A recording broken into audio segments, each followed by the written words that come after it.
Good morning 11 size. আজকে আমরা যেটা পড়বো সেটা হচ্ছে গিয়ে এসকেপ ভেলোসিটি আর হচ্ছে গিয়ে স্যাটেলাইটের মোশন। স্যাটেলাইটগুলো কীভাবে অরবিটে নিক্ষেপ করা হয় সে সম্বন্ধে আমরা আলোচনা করব। শুরুতে আছে হচ্ছে এসকেপ ভেলোসিটি বা মুক্তি বেগ। এই এসকেপ ভেলোসিটি ব্যাপারটা কি? এসকেপ ভেলোসিটি হচ্ছে কি, ধরো এই একটা রোধনটা এর মাস হচ্ছে গিয়ে এই আর কি করে, এর চারিদিকে একটা অভিকর্ষ বা মহাকর্ষ ক্ষেত্র তৈরি করে, যার মধ্যে কোনো ভরকে যদি আমি আনি ও কী করবে, ওর মধ্যে ও আকর্ষণ বল প্রয়োগ করবে বা অভিকর্ষ বল প্রয়োগ করবে। এবার আমি যেটা বস্তুটা ছুঁড়ে মারি পৃথিবীর থেকে, ছুঁড়ে মারলে কি হবে, আবার ওই অভিকর্ষ বলের জন্য ঘুরে আবার কী হবে, পৃথিবী থেকে ফিরে আসবে। আমি যদি আর একটু জোরে মারি তাহলে কি হবে, আর একটু দূরে গিয়ে আবার ফিরে আসবে। কিন্তু আমি যদি এমন একটা স্পিডে মারতে পারি, একটা ভরকে যদি আমি এমন একটা গতিবেগ নিয়ে পৃথিবীর থেকে ছুঁড়ে মারতে পারি, যেটা দিয়ে ছুঁড়ে মারলে পরে ও আর পৃথিবীতে ছুঁড়ে আসবে না, হতেই পারে। তাই মিনিমাম আমি যেই গতিবেগ নিয়ে কোনো বস্তুকে যদি আমি ছুঁড়ে মারি, ছুঁড়ে মারার জন্য যদি আর পৃথিবীতে ফিরে না আসে, সেই যে গতিবেগটা তার নাম হচ্ছে কি মুক্তি বেগ। তাহলে মুক্তি বেগ কি, যে মিনিমাম যে গতিবেগ, সর্বনিম্ন যে গতিবেগে কোনো বস্তুকে পৃথিবী থেকে ছুঁড়ে মারলে পরে ও পৃথিবীর যে অভিকর্ষ ক্ষেত্র বা মহাকর্ষ ক্ষেত্রের বাইরে চলে যায় আর ফিরে না আসে, সেই গতিবেগটাকে আমরা বলি হচ্ছে গিয়ে মুক্তি বেগ বা এসকেপ ভেলোসিটি। এই এসকেপ ভেলোসিটির মানটা কীভাবে আসে, যে ফর্মুলাটা, সেটা কি করবো আমরা এখন গণনা করব। আজকে ডেট হচ্ছে গিয়ে, তাহলে ধরো এখান থেকে এটা হচ্ছে পৃথিবী, এটা হচ্ছে গিয়ে ব্যাসার্ধ। ধরো এখান থেকে নিলাম আমি পৃথিবীর কেন্দ্র থেকে এটাকে নিলাম হচ্ছে কি এ হচ্ছে একটা ভর আছে কত এম। তাহলে পুরোপুরি এখন যে মহাকর্ষ বল তার মান কত, তার মান হচ্ছে গিয়ে G M M by X square. এই পরিমাণ বল দ্বারা পৃথিবী ওই বস্তুটাকে আকর্ষণ করছে। এবার ধরো আমি এই বস্তুটাকে এখান থেকে আর একটুখানি ডিস্টেন্স সরাতে চাইছি। কতটা সরাতে চাইছি, dx পরিমাণ আমি সরাতে চাইছি। তাহলে dx পরিমাণ যদি আমরা সরাতে হয়, তাহলে আমাকে যে ওয়ার্ক ডান করতে হবে, সেই ওয়ার্ক ডানটা কি হবে, সেই ওয়ার্ক ডান dw সমান সমান কি হবে, a into dx বা g m বাই x স্কয়ার into dx। এই পরিমাণ আমাকে করতে হবে, এই পরিমাণ আমাকে ওয়ার্ক ডান করতে হবে। আমি কি চাইছি, আমি চাইছি হচ্ছে গিয়ে এটাকে বল প্রয়োগ করে কোথায় সরিয়ে দিতে, অনেক দূরে। ম্যাথমেটিক্যালি কি হয়, এই গ্রহটা বা পৃথিবী মহাকর্ষ বল কোথায় গিয়ে জিরো হবে, অসীমে গিয়ে জিরো হবে। তাহলে আমি কি চাইছি, এই বস্তুটাকে এইখান থেকে মানে পৃথিবীর পৃষ্ঠ থেকে আর্থ থেকে কোথায় নিয়ে চলে যাব, নিয়ে চলে যাব হচ্ছে কি ইনফিনিটি বা অসীমে নিয়ে যেতে চাইছি। তাহলে এই বস্তুটাকে পৃথিবীর পৃষ্ঠ থেকে অসীম দূরত্বে নিয়ে যেতে আমাকে কি পরিমাণ কাজ করতে হবে সেটা আগে বের করতে হবে। সেটা আমরা কিভাবে বের করবো, আমরা ইন্টিগ্রেট করে দেবো। তাহলে কি হবে, টোটাল ওয়ার্কটা কি করার জন্য না, বস্তুটাকে পৃথিবীর পৃষ্ঠ থেকে কোথায় নিয়ে চলে যাব, ইনফিনিটিতে নিয়ে চলে যাব। নিয়ে চলে যেতে আমাকে কি পরিমাণ কাজ করতে হবে, m বাই x স্কয়ার ইনটু dx। এবার তোমরা যদি ক্যালকুলাস বিষয়ে তোমরা করেছো, তো ক্যালকুলাসের নিয়ম অনুযায়ী এখান থেকে তিনটে হচ্ছে ধ্রুবক টার্ম তার বাইরে চলে আসবে, এটা লাগবে না। তাহলে integration r to infinity dx by x square. আমি যদি এটা ইন্টিগ্রেট করি বা আমি একটা স্টেপ লিখি, তাহলে কি করতে পারি, g mn integration x to the power minus 2, এটা হচ্ছে r to infinity into dx। তাহলে আমি যদি এটা ইন্টিগ্রেশন করি, ইন্টিগ্রেশন সূত্র অনুযায়ী আমি লিখতে পারি, তাহলে আমি লিখতে পারি g mn এটা কি হবে minus 1/x r to infinity. কারণ কি এখানে হচ্ছে কি x এর পাওয়ার কত, মাইনাস 2। নিয়মটা হচ্ছে কি যদি ইন্টিগ্রেট করি, এটা হচ্ছে নিয়ম, x to the power n যদি ইন্টিগ্রেশন করা হয় তাহলে কি করা হয়, ইন্টিগ্রেশন করলে পরে এর পাওয়ারটা 1 বাড়ে আর নিচে কি হয় প্লাস 1। আমি যদি ওই সূত্রে বসাই তাহলে এই জিনিসটাই আসে। তাহলে আমরা কি লিখতে পারি, হচ্ছে g mn, এটা যদি আমি লিমিটটা বসিয়ে দিই তাহলে কি হবে, লিমিটটা বসালে হবে হচ্ছে গিয়ে, বা আমি মাইনাসটার বাইরে নিয়ে আসতে পারি, বা রাখতে হবে, রেখে দিলাম মাইনাসটা রইল। তাহলে কি হলো, মাইনাস 1 বাই ইনফিনিটি মাইনাস হচ্ছে গিয়ে 1 বাই r।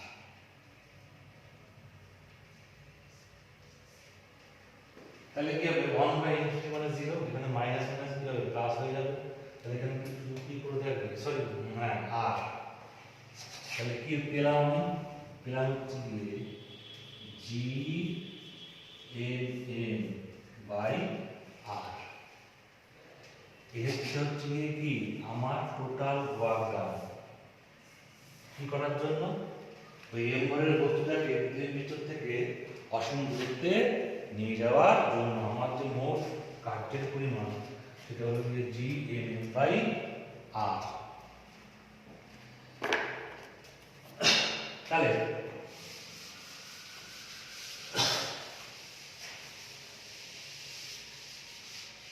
এবার বলছি, এটুকু আমার মনে রাখবে, এটা জিনিস এটা অব্দি আমি বললাম। এবার আমি কি বলছি, ধরো আমি তো এখান থেকে ছুঁড়ে মারবো, তাহলে একটা গতিবেগ নিয়ে মাত্রাকে ধরলাম, সেই যে মিনিমাম গতিবেগ নিয়ে থেকে ছুঁড়ে মারলেও বাইরে চলে যায়, কার বাইরে চলে যায়, পৃথিবীর যে মহাকর্ষীয় ক্ষেত্র তার বাইরে চলে যায়, তার মানটা হচ্ছে ধরলাম বিই। এখানে আমি ধরলাম ভি হচ্ছে এ স্কয়ার ভেলোসিটি। তাহলে ওই ভেলোসিটি যদি ওটাকে আমি ছুঁড়ে মারি তাহলে ওর যে কাইনেটিক এনার্জি হবে, গতিশক্তি, তার মান কি হবে, হাফ এম ভি স্কয়ার।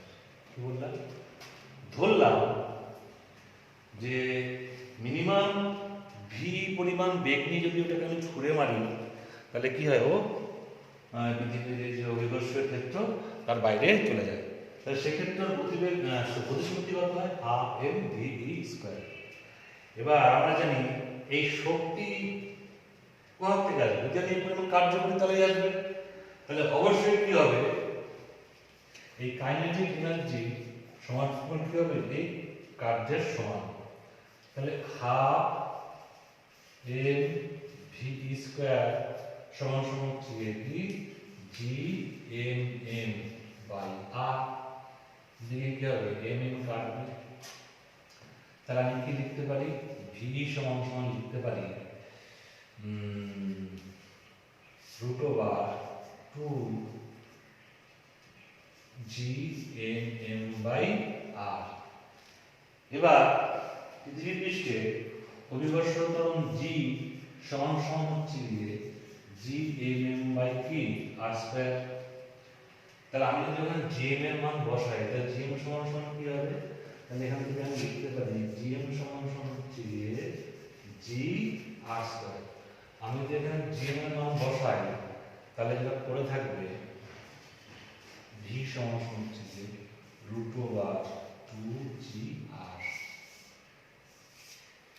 এটা হচ্ছে কি পৃথিবীর যে কোনো গ্রহের ক্ষেত্রে কি হবে এসকেপ ভেলোসিটির মান √2GR। এখানে যদি আমি জি এর মান বসাই 9.8 মিটার পার সেকেন্ড স্কয়ার, যে আর এর মান বসাই 6.4 × 10⁶ মিটার, তাহলে এর মানটা কত আসে? এর মানটা আসে হচ্ছে কি 11.2 কিমি পার সেকেন্ড। 11.2 কিমি পার সেকেন্ড। এবার এখানে একটা জিনিস বোঝার বিষয় আছে, এই যে বস্তুটার বা যে আমি মুক্তিবেগ বের করলাম, এর মধ্যে কোথাও না বস্তুর ভর নেই, এর মধ্যে কোথাও বস্তুর ভর নেই। আমাদের একটা ধারণা থাকতে পারে যে ভারী বস্তু হোক আর হালকা বস্তু হোক, যে কোনো বস্তু হোক, আমি যদি এই পরিমাণ গতিবেগ নিয়ে ছুঁড়ে মারতে পারি, কী করে পৃথিবীর অভিকর্ষ ক্ষেত্রের বাইরে চলে যাবে। এটা বস্তুর ভরের উপর নির্ভর করে না, এটা আমরা দেখতেই পাচ্ছি, কারণ মুক্তিবেগের এক্সপ্রেশনে বস্তুর ভরের কোনো জায়গা নেই। জি হচ্ছে কি অভিকর্ষণ ত্বরণ, আর হচ্ছে গিয়ে পৃথিবীর এখানে ব্যাসার্ধ। তাহলে আমরা বললাম মুক্তিবেগ বের করলাম। মুক্তিবেগ বের করার আরেকটা নিয়ম আছে, সেটা হচ্ছে গিয়ে ওই শক্তির সংরক্ষণ সূত্র দিয়ে করা যায়, যে ছাড়ার আগে শক্তি কত আর ছাড়ার পরে মানে অসীমিত শক্তি কত হবে, এইভাবে করা যায়। যেটা তোমাদের সহজ মনে হয় সেটাই করতে পারো। এবার একটা জিনিস বললাম যে আমরা এবার হচ্ছে গিয়ে স্যাটেলাইটগুলো যে পৃথিবীর চারিদিকে ঘোরে বা গ্রহগুলো যে সূর্যের চারিদিকে ঘোরে,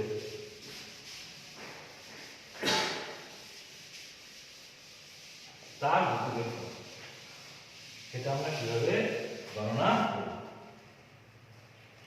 এটা একটা জিনিস, এটা এখানে একটা জিনিস আছে, সেটা হচ্ছে ক্রিটিক্যাল গতিবেগ বলে একটা কথা আছে। স্যাটেলাইটগুলো যে আমরা জানি পৃথিবীর চারিদিকে অনেক স্যাটেলাইট ঘুরে বেড়াচ্ছে যোগাযোগ মাধ্যমের জন্য, ওয়েদারের ফোরকাস্ট করার জন্য বা দেশের সিকিউরিটির কারণে বিভিন্ন রকম স্যাটেলাইট আছে। এইগুলো যে লঞ্চ করা হয়, সেগুলো লঞ্চ করা হয় কীভাবে? সেই লঞ্চ করার আগে, নিক্ষেপ করার আগে আমি একটা জিনিস তোমাদের বলি, এই যে যে ঘুরছে, সে ঘোরার ক্ষেত্রে একটা গতিবেগে বিশেষ মানে যদি ঘোরে, তাহলে কী হবে? ও পৃথিবীর চারিদিকে ঘুরতে পারবে। যে কোনো মানে ঘুরলে কিন্তু ও পৃথিবীর কক্ষপথে থাকতে পারবে না, পৃথিবীতে চলেও আসতে পারে বা পৃথিবীর থেকেও বাইরেও চলে যেতে পারে। একটা বিশেষ মানে যদি থাকে, তাহলে কী করতে পারে? ও ওই পৃথিবীর চারিদিকে ও ঘুরতে পারে। সেই ক্রিটিক্যাল ভেলোসিটিটা কীভাবে নির্ণয় করা হয় সেটা আমি একটু বলি। ধরো এটা হচ্ছে কি পৃথিবী, এর ভর হচ্ছে কত? এম। ধরো সাপোজ এখান থেকে পৃথিবীর ব্যাসার্ধ, ধরো পৃথিবীর এখান থেকে এই দূরত্বে একটা গ্রহ কি হচ্ছে স্যাটেলাইট উপগ্রহ এইভাবে পৃথিবী কি করছে? ও প্রদক্ষিণ করছে। ধরো এদিকে ও প্রদক্ষিণ করছে, বেগ কত? ভি। ভি বেগে ও প্রদক্ষিণ করছে। এবার ধরো এই গ্রহটার ভর হচ্ছে কত? এম। তাহলে এখন পৃথিবী আর এই গ্রহটার মধ্যে যে বল কাজ করছে, গ্র্যাভিটেশনাল ফোর্স Hg, সেটা কি? সেটা হচ্ছে G M M by R plus H তার হোল স্কয়ার। হলো, এটা নিয়ে কোনো কনফিউশন নেই।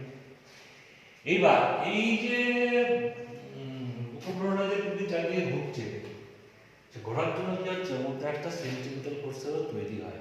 সেই যে সেন্ট্রিপিটাল ফোর্স, তার মান কি হবে? তার মান হবে গিয়ে M V square by R plus H. এটা আমরা জানি। এবার যদি বলটা সমান সমান হয়, তাহলে কি হয়? ও ঘুরবে, অন্যথায় কিন্তু ও ঘুরবে না। তাহলে এখান থেকে যদি বসাই G M M by R plus H তার হোল স্কয়ার, আমি যদি এখান থেকে যদি ভি এর মানটা বের করতে চাই, তাহলে কি এম এম কেটে যাবে, আমি কি পাবো? আমি পাবো ভি সমান সমান হচ্ছে গিয়ে G M M by R plus H. মানে কোনো একটা উপগ্রহকে আমি জি এর মান জানি, আমি এম এর মান জানি, আর জানি, যদি এই সূত্রটাই ঘুরতে হয়, যদি এই সূত্রটাই ঘুরতে হয়, তাহলে সেটার গতিবেগ কত হবে সেটা আমরা এর মাধ্যমে ক্যালকুলেট করতে পারি। তাহলে এই সূত্রটা ঘুরতে গেলে ওকে এই পরিমাণ বেগ নিয়ে ঘুরতে হবে। এটাই হচ্ছে গিয়ে critical velocity of a satellite. যদি এর থেকে কম গতিবেগ পায় তাহলে কি হবে, ও টানের জন্য আস্তে আস্তে কি হবে, ও পৃথিবীতে চলে আসবে। যদি বেশি থাকে তাহলে কি হবে, ও পৃথিবী থেকে আবার দূরে চলে যাবে। তাহলে এই যে গতিবেগটা, একে বলা হচ্ছে গিয়ে কি critical velocity of a satellite. এটা একটু অন্যভাবে লেখা যায়, কি লেখা যায়, আমি যদি এই স্থানে, যদি এইখানে জি এর মান কল্পনা করি, বা আমি তাহলে লিখতে পারি কি, আমরা কি জানি জি সমান সমান হচ্ছে কি হবে গিয়ে G M M by R plus H তার হোল স্কয়ার।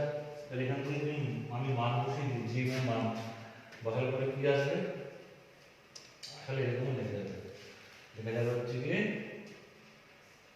জি আর প্লাস এইচ।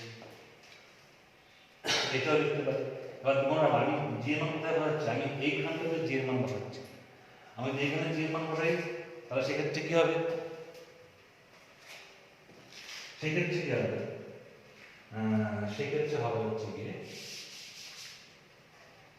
যখন আমি লিখতে পারবো না তখন আমি কি লিখবো, আমি কি বললাম আমি এখানে জি এর মান বসাচ্ছি, কিন্তু আমি যদি ভূপৃষ্ঠে জি এর মান বসাতে চাই তাহলে সেখানে জি সমান সমান কি, সেখানে জি সমান সমান G M by R square. আমি এই জি এর মানটা এখানেও বসিয়ে দিতে পারি। তাহলে সেক্ষেত্রে কি হবে, সেক্ষেত্রে হবে হচ্ছে গিয়ে রুট ওভার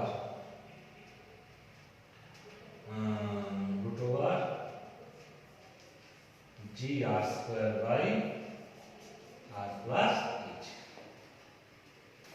এটা হচ্ছে গিয়ে critical velocity of a satellite. এইভাবে আমরা স্যাটেলাইটের যে ক্রিটিক্যাল ভেলোসিটি বা কোন বেগে ওকে রাখতে হবে যাতে ওই কক্ষপথ ধরে ঘুরতে থাকে, এভাবে আমরা গণনা করতে পারি। এবার হচ্ছে এই স্যাটেলাইট যে লঞ্চ করা হয়, সে লঞ্চ করা হয় কীভাবে, আমরা এই রকেটের মাধ্যমে ছুড়ে মারলাম, পুরোটাই কি রকেটের মাধ্যমে ছুড়ে মারা হয় না, একটা বিশেষ এখানে টেকনিক অবলম্বন করা হয়। সেই টেকনিকটা কি, সেটা হচ্ছে গিয়ে টু স্টেজ টেকনিক, দুটো ধাপের মাধ্যমে এই কাজটা করা হয়। সহজ সরল ভাষায় বলতে গেলে এটাই হচ্ছে গিয়ে মুদ্রা কথা, যে দুটো ধাপে একটা স্যাটেলাইট আমরা কি করতে পারি, তার কক্ষপথে নিক্ষেপ করতে পারি। সেই টু স্টেপ ব্যাপারটা কি সেটা একটু বলা যাক। ধরো এই হলো কি আমাদের পৃথিবীর থেকেই একটা স্যাটেলাইটকে আমরা করতে চাইছি, ছুড়ে মারতে চাইছি। এই হচ্ছে ব্যাসার্ধ, পৃথিবীর ভর হচ্ছে কত এ। প্রথমে হয় কি, একটা রকেটের মাধ্যমে এই পৃথিবীর থেকে স্যাটেলাইটগুলো একটা বিশেষ হাইটে তোলা হয়। এটা হচ্ছে প্রথম ধাপ। রকেট থাকে, রকেটটা কি করে সোজা পৃথিবীর উপরে মহাকর্ষ বলের বিরুদ্ধে ওকে উপরে নিয়ে যায়। আর আগে আমরা একটা জিনিস পড়েছি, ক্রিটিক্যাল ভেলোসিটি মনে রাখতে হবে। নিয়ে কি করে কি, এটা হচ্ছে ফার্স্ট স্টেজটা কি হলো, রকেট কি করে, ফার্স্ট স্টেজ হচ্ছে যে একটা রকেট থাকে, রকেট কি করে ওকে একটা বিশেষ হাইটে নিয়ে যায় স্যাটেলাইট। এবার এখানে নিয়ে গিয়ে কি করে, এটা হচ্ছে ফার্স্ট স্টেজ হবে। সেকেন্ড স্টেজে কি হয়, এই রকেটটা করে কি, এই স্যাটেলাইট থেকে 90 ডিগ্রি অ্যাঙ্গেলে, কত ডিগ্রি অ্যাঙ্গেলে, 90 ডিগ্রি অ্যাঙ্গেলে এইভাবে স্যাটেলাইটটা কি করে এখান থেকে নিক্ষেপ করে দেয়। তার গতিবেগে কি করে ওকে নিক্ষেপ করে দেয়। তাহলে কি হলো, সেকেন্ড স্টেজে হচ্ছে গিয়ে থ্রু কত ডিগ্রি অ্যাঙ্গেল 90 ডিগ্রি অ্যাঙ্গেল হবে নিক্ষেপ করে দিলাম। এবার এই যে নিক্ষেপ করে দিলাম কোন কোন দিয়ে নিক্ষেপ করলাম পৃথিবীর যে ভূমির যে তলের যে লেভেল তার সাথে কি হয় হরাইজন্টালি সমান্তরালভাবে কি হয় এটাকে নিক্ষেপ করে দেওয়া হয়। ধরলাম এটা VH গতিবেগে ওই উপর থেকে এইভাবে নিক্ষেপ করে দেওয়া হলো। এবার এখানে কতগুলো শর্ত আছে। এক নম্বর শর্ত কি, যদি এই VH এর মান V হরাইজন্টাল মান মানে ওই উপরে গিয়ে যে গতিবেগটাকে ছুঁড়ে মারা হলো নিক্ষেপ করা হলো তার মান যদি ক্রিটিক্যাল ভেলোসিটি আগে যেটা পড়েছিলাম একটু আগে যেটা বললাম তার থেকে কম হয় তাহলে কি হবে, তাহলে ভাবে কি এখান থেকে ছুঁড়ে মারে তাহলে কি হবে উপরে কি একটা প্যারাবোলার যে পাথ সেটা ফলো করে দিতে হবে আবার পৃথিবীতে কি করে গ্রোথ হয়ে যাবে। এটা হচ্ছে এক নম্বর ঘটনা। এটা হচ্ছে কত নম্বর ঘটনা? এক নম্বর ঘটনা। কখন বার ঘটবে, যদি ভি হরাইজন্টাল যে উপরে চিন্তা করি তার মানটা যদি ক্রিটিক্যাল ভেলোসিটি থেকে কম হয়। দুই নম্বর কি, VH সমান সমান কি VC, যদি ভি হরাইজন্টালটা এই উচ্চতার যে ক্রিটিক্যাল ভেলোসিটি গোটায় ঘটে তার সমান হয় তাহলে কি করবে ও একটা বৃত্তীয় পথে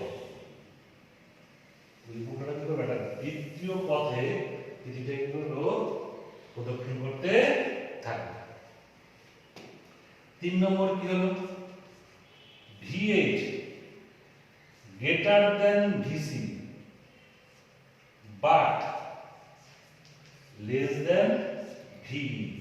কি বললাম, ভি হরাইজন্টাল মান যদি ক্রিটিক্যাল ভেলোসিটি থেকে বেশি হয় কিন্তু এসকেপ ভেলোসিটি থেকে কি হয় কম হয়, এটা মনে রাখতে হবে। তাহলে কি করে এই উপগ্রহ হলো কি একটা উপবৃত্তীয় পথে কি করবে, একটা উপবৃত্তীয় পথে প্রদক্ষিণ করতে থাকবে পৃথিবীকে প্রদক্ষিণ করতে থাকে। কোন শর্তে, যদি VH এর মান ক্রিটিক্যাল ভেলোসিটি বেশি কিন্তু এসকেপ ভেলোসিটি কম। 4 নম্বর কি, 4 নম্বর যদি এই VH এর মান গ্রেটার দেন কি হয় এসকেপ ভেলোসিটি তাহলে কি হবে, কি করবে এই পৃথিবীর যে মহাকর্ষীয় ক্ষেত্র তার বাইরে চলে যাবে। তো আমরা আগেই করেছি এইভাবে কি করা হয়, এইভাবে আমরা স্যাটেলাইটকে কি করি একটা বিশেষ কক্ষে আমরা নিক্ষেপ করতে পারি। এবার স্যাটেলাইট যদি ওই কক্ষে ঘুরে তার গতিবেগ কি হবে সেটা তো আমরা আগেই ক্যালকুলেট করেছি। এবার এখানে একটা জিনিস গণনা করা আমাদের বাকি আছে, সেটা হচ্ছে কি যদি স্যাটেলাইটটা ঘোরে ওই কক্ষপথে তাদের টাইম পিরিয়ড কি হয়, সেই টাইম পিরিয়ডটা আমরা একটু বলে দিতে চাই কিভাবে ক্যালকুলেট করা।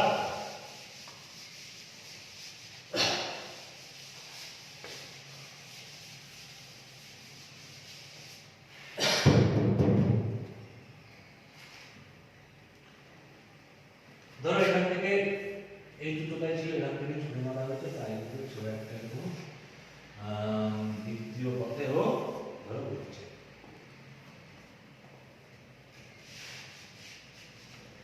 তাহলে ও যদি একটা বৃত্তীয় পথে ঘোরে তাহলে কতটা পথ যায়, টোটাল যে পথ যায় এটা হচ্ছে 2 পাই r প্লাস h, এই পথটাও যায়। এবার টাইম পিরিয়ডটা কি, এখান থেকে শুরু করে আবার ঠিক এখানেই ফিরে আসবে। সেটা করতে আমাদের টাইম নেয়, এটাকে আমরা বলি পর্যায়কাল বা টাইম পিরিয়ড টি, বা পর্যায়কাল বা টাইম পিরিয়ড টি।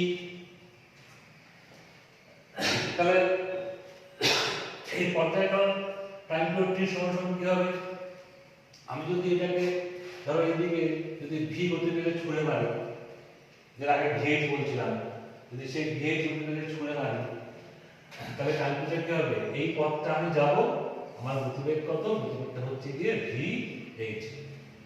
তো এটা হচ্ছে কি আমার কি টাইম পিরিয়ড। এবার VH এর মান তো আমরা আগেই গণনা করেছিলাম,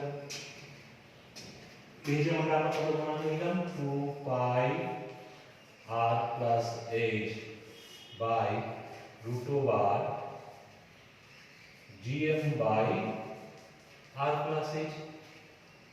আমরা ক্রিটিক্যাল ভেলোসিটি বের করার সময় বের করেছিলাম যে স্যাটেলাইটের একটা পার্টিকুলার উচ্চতার পক্ষে যদি ওকে ঘোরাতে হয় তাহলে কি করতে হয়, কি পরিমাণ ওই গতিবেগ করতে হবে। তাহলে এটাকে যদি একটু সাজিয়ে বসিয়ে লিখি তাহলে আমি লিখতে পারি 2 পাই,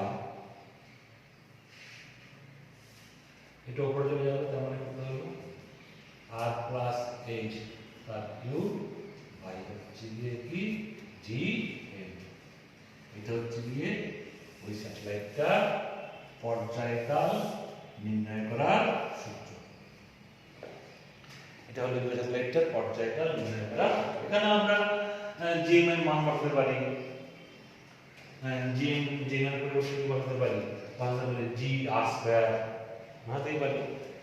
কারণ কি আমরা কি জানি, আমরা জানি যে ভূপৃষ্ঠের কি হয়, ভূপৃষ্ঠের জি এর মান কত, জি এর মান হচ্ছে গিয়ে G M M by R square. তাহলে ওখানে আমি জি এর মান বসিয়ে করতে পারি সমান সমান 2 pi into by R plus H তার কিউব বাই কি আসবে আর হচ্ছে গিয়ে জি আর স্কয়ার। এটাও কি হচ্ছে গিয়ে ওই স্যাটেলাইটটার পর্যায়কালের সূত্র। এবার এখানে অনেক ধরনের স্যাটেলাইট আছে, জিও স্টেশনারি আছে, তারপরে পোলার স্যাটেলাইট হয়, নিরক্ষীয় স্যাটেলাইট হয়, সেগুলো বিভিন্ন রকম পজিশনের উপর বা তার ঘূর্ণনের উপর নির্ভর করে আমরা বিভিন্ন রকম স্যাটেলাইট কী করতে পারি, লঞ্চ করতে পারি। এটা হচ্ছে কি একটা স্যাটেলাইটের লঞ্চ করার যে মধ্যে প্রসেসটা, আর ওর গতিবেগ কত হতে হবে, ওর টাইম পিরিয়ড কত হয়, সেগুলো আমরা কী করতে পারি, ক্যালকুলেট করতে পারি। তাই এটাই তো বলো মোটামুটি আমাদের সিলেবাসে যেটা আছে মহাকর্ষে, টুকটাক কিছু থাকে, পরের দিন আমি বলবো। এখানে অনেক কিছু বলার, আরও অনেক কিছু বলা যায়, সেটা হচ্ছে গিয়ে ফিল্ড গণনা করা যায়। এখানে যেহেতু সেগুলো নেই তো ওটা ডিটেলস পড়ালে পরে অনেক দিন লাগবে এটা পড়ার জন্য, মহাকর্ষ মানে। ঠিক আছে, আজকের মতো একটু বের হইল, পরের দিন আমি অন্য একটা কোনো টপিক